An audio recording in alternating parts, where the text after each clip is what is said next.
आज की वीडियो में हम जो है वो कार्बोहाइड्रेट चैप्टर से एक और वेरी इंपॉर्टेंट टॉपिक के बारे में जो है वो डिस्कस कर लेते हैं, जिसका नाम है राइबोज तथा डीऑक्सी राइबोज की संरचनाएं।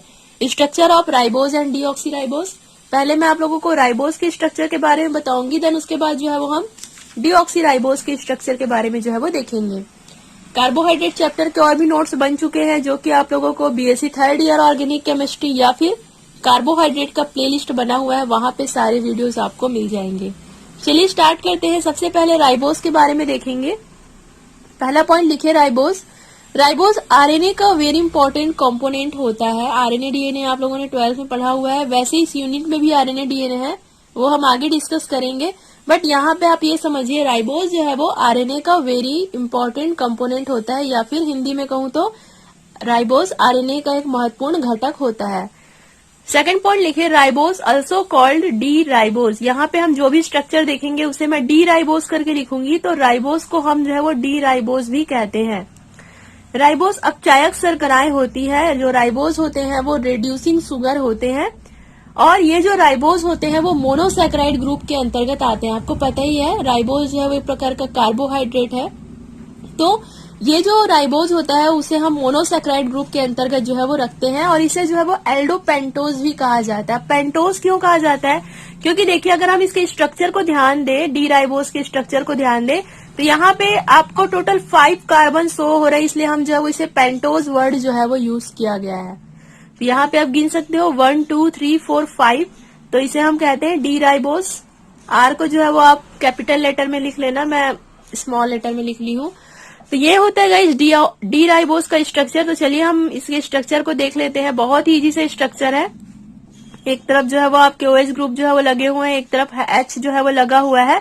तो यहाँ पे आप ध्यान देना कि सबसे फर्स्ट में आपका जो है वो CHO ग्रुप जो है वो लगा हुआ है, और सबसे लास्ट में जो है वो आपका CH2OH।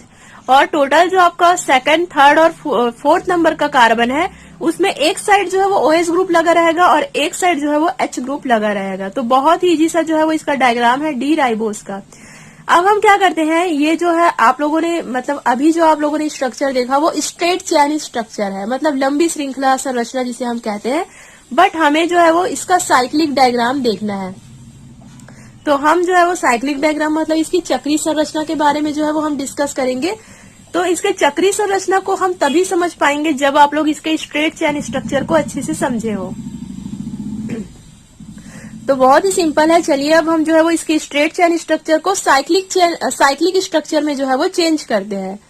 तो देखिए इसमें क्या होगा, यहाँ पे जो आपका फोर्थ नंबर का जो कार्बन जिसमें OH ग्रुप लगा होगा, यहाँ पे आप देख रहे हो फोर्थ नंबर का कार्बन जिसमें OH ग्रुप लगा होगा, वो जो O है वो डायरेक्ट जो है वो यहाँ पे C के साथ जो है वो आकर के बॉन्ड बना लेते हैं, क्योंकि C में जो है वो पॉजिटिव चार्ज है और O में जो है वो पार्शियल नेगेटिव चार्ज है।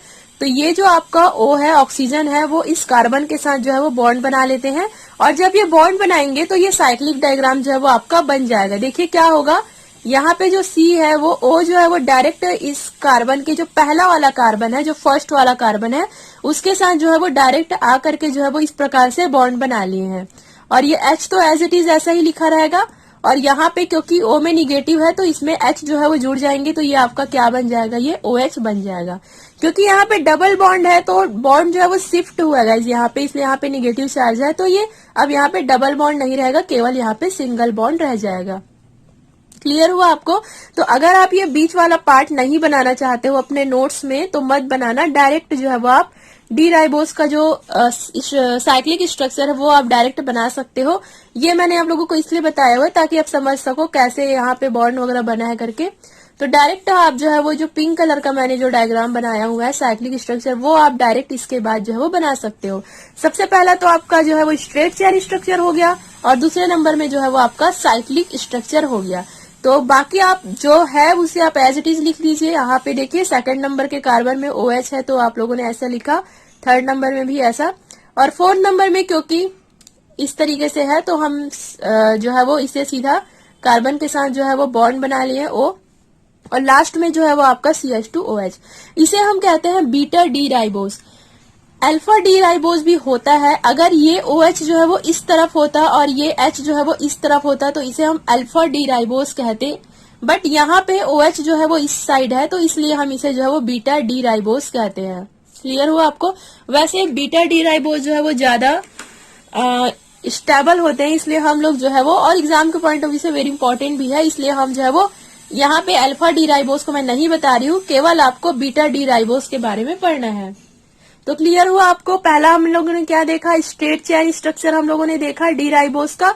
देन हम लोगों ने साइक्लिक स्ट्रक्चर देखा। साइक्लिक स्ट्रक्चर में हम लोगों ने ये देखा कि सिंपली जो O है वो C के साथ, ऑक्सीजन है वो कार्बन के साथ बॉन्ड बना लेते हैं, और इस प्रकार से ये चक्री संरचना जो है वो बन जाती है। यहां तक आपको समझ आया। अब हम देखते हैं फ्यूरेनोस स्ट्रक्चर। मैं डायरेक्ट आप लोगों को स्ट्रेट चेन स्ट्रक्चर से डायरेक्ट मैं आप लोगों को फ्यूरेनोस स्ट्रक्चर बता सकती थी, क्योंकि ये उतना आपके बुक में नहीं है। लेकिन अगर मैं डायरेक्ट आपको फ्यूरेनोस स्ट्रक्चर बताती तो ये आप लोगों को उतना अच्छे समझ में नहीं आता, इसलिए मैं आप लोगों को साइक्लिक स्ट्रक्चर भी यहाँ पे बताई हूँ, ताकि आप लोग जो है वो फ्यूरेनोस स्ट्रक्चर को जो है वो आसानी से बना सको। तो फ्यूरेनोस स्ट्रक्चर बनाना बहुत ही ज्यादा इजी है। ये जो स्ट्रक्चर है उसे ही हम देख देख करके फ्यूरेनोस स्ट्रक्चर बनाएंगे। तो चलिए सबसे पहले O, यहाँ पे ये जो आपका O है उसे हम लोगों ने इस तरीके से लिखा हुआ है। अब सबसे पहले हम ये वाले कार्बन को लिखते हैं, कार्बन 1, 1, 2, 3 करके भी मैंने लिखा हुआ है ताकि आप लोगों को आसानी से समझ में आ सके। तो जो इस तरफ OH रहेगा उसे हम लोग जो है वो ऊपर लिखेंगे। यहाँ पे आप देख रहे हो जो ये OH है उसे हम लोगों ने ऊपर लिखा हुआ है, और जो इस तरफ H होगा उसे हम लोग नीचे करके लिखेंगे। खैर ये सब चीज तो आपको जानते ही होंगे, मैंने ग्लूकोज में आप लोगों को बताया हुआ है।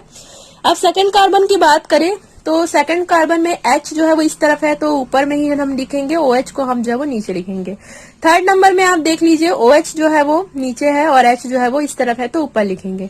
फोर्थ नंबर में देख लीजिए C जो है वो किसके साथ अटैच है, O के साथ, तो इसे आप क्या करोगे, C आप जो है वो कार्बन को O के साथ अटैच कर दोगे। इधर H जुड़ा है तो ये H लग गया, और लास्ट में क्या है आपका CH2OH है, तो ये 5वें नंबर में आपका CH2OH आ जाएगा।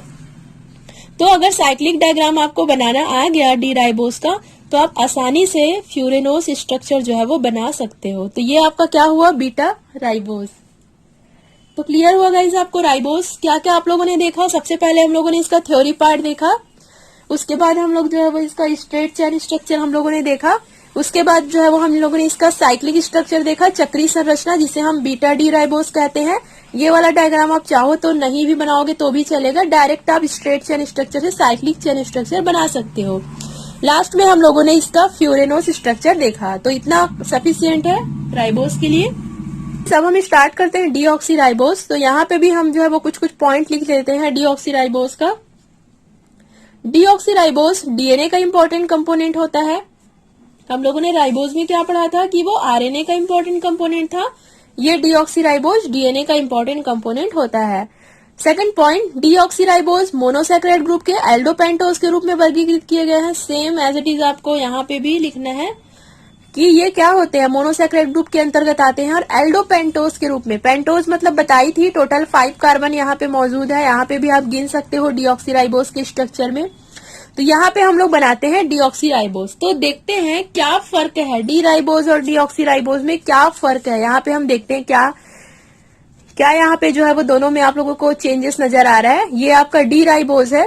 तो यहाँ पे आप देख रहे हो सेकंड नंबर का जो कार्बन है उसमें OH ग्रुप जो है वो नहीं लगा है, यहाँ पे H जो है वो लगा हुआ है, और यहाँ पे आप देख रहे हो OH है, यहाँ पर H है। तो बस यही फर्क है डीऑक्सी राइबोस और राइबोस में। यहाँ पे आपको सेकंड कार्बन में दोनों साइड H लगाना है, जबकि हम लोग राइबोस में इधर OH लगाते थे। तो क्लियर हुआ आपको क्या थोड़ा सा चेंजेस है। तो ये हुआ गाइस आप लोगों का डीऑक्सी राइबोस का स्ट्रक्चर, बाकी पूरा सेम है। अब हम लोग इसका साइक्लिक स्ट्रक्चर बना देते हैं। साइक्लिक स्ट्रक्चर को मैं डिटेल में नहीं बता रही हूँ क्योंकि ऑलरेडी मैंने राइबोस में डिटेल में बताया हुआ है। तो यहाँ पे हम लोग अल्फा डीऑक्सी राइबोस ले रहे हैं। तो मैंने आप लोगों को कहा था कि अगर OH जो है वो इस तरफ आता, अगर ये वाला जो OH है अगर इस तरफ प्रेजेंट होता तो ये बीटा, ये जो है वो अल्फा डी राइबोस होता, लेकिन क्योंकि OH जो है वो इस तरफ प्रेजेंट है इसलिए हम इसे बीटा कहते हैं। यहाँ पे आप देख रहे हो OH जो है वो आपके राइट साइड में प्रेजेंट है, तो हम इसे अल्फा डीऑक्सी राइबोस कहते हैं। मान लो ये OH इधर प्रेजेंट होता तो इसे हम बीटा डीऑक्सी राइबोस कहते हैं, क्योंकि एक बार मैं डीऑक्सी राइबोस का बीटा राइबोस के बारे में आप लोगों को बता चुकी हूँ, इसलिए हम यहाँ पे जो है वो अल्फा डीऑक्सी राइबोस के बारे में जो है वो देखेंगे। तो क्लियर हुआ आपको इसका साइक्लिक स्ट्रक्चर। सेम वही मैकेनिज्म जो है वो यहाँ पर भी लागू होगा। तो ये हुआ क्या आपका स्ट्रेट चेन स्ट्रक्चर और ये आपका साइक्लिक स्ट्रक्चर या चक्री संरचना। अब हम लोग जो है वो इसका फ्यूरेनोस स्ट्रक्चर बनाते हैं। तो आई थिंक आप लोगों को फ्यूरेनोस स्ट्रक्चर बनाना आ गया होगा। तो जैसे जैसे आपको यहाँ पे साइक्लिक डायग्राम को आप देख देख के आपको जो है वो बनाते जाना है। तो ये हुआ गाइस इसका फ्यूरेनोस स्ट्रक्चर डीऑक्सी राइबोस का। अल्फा डीऑक्सी राइबोस है आपको यहाँ पे लिखना है, क्योंकि देखिए यहाँ पे H जो है वो इस तरफ है, ऊपर साइड है, तो आपको अल्फा लिखना है। अगर ये H जो है वो नीचे रहता तो आपका ये बीटा हो जाता। बहुत ही इजी है। तो आई होप यू गाइस आज का वीडियो आप लोगों के लिए हेल्पफुल रहा होगा। राइबोज और डीऑक्सी राइबोज आप लोगों को समझ आया होगा। कोई भी डाउट होगा नीचे आप कमेंट कर लेना, मुझे मैं बता दूंगी। And thank you so much for watching.